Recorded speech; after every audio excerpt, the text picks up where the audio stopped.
રાની કરીશું કે જ્યાં વાઘોડિયામાં ગટર ઉભરાવાની સમસ્યાથી સ્થાનિકો ત્રસ્ત છે। મોટા ફાટક ફળિયા પાસે ગટર ઉભરાતા ગંદકીનું સામ્રાજ્ય છે।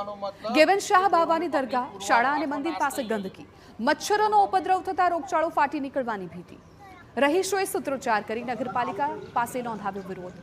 ગરીબ વિસ્તાર હોવાથી પાલિકા ધ્યાન ન આપતી હોવાનો પણ આક્ષેપ। ગટરની સમસ્યાનું તાત્કાલિક નિરાકરણ લાવવાની છે માંગ। એ ટાઈમે બે જગ્યાની ગટર ઉભરાતી, બીએપીએસ સ્વામિનારાયણ મંદિરની ગટર ઉભરાતી હતી અને આ ગટર ઉભરાતી હતી। તો એ ગટરનું તાત્કાલિક નિવારણ આવી ગયું। એનું એક જ કારણ છે કે ત્યાં આગળ રૂપિયાવાળા લોકો રહે છે અને અહીંયા બધા ગરીબ લોકો રહે છે। અહીંયા બધા ગરીબ લોકો રહે છે એટલા માટે આનું નિવારણ નથી આવતું। રૂપિયાવાળા લોકો અધિકારીઓને દબાવે છે એટલા માટે એમનું કામ થાય છે। અહીંયા બધા ગરીબ લોકો રહે છે। તો મારી એક જ રિક્વેસ્ટ છે કે ભાઈ આનું તાત્કાલિક નિવારણ આવવું જોઈએ ને આવી જોઈએ।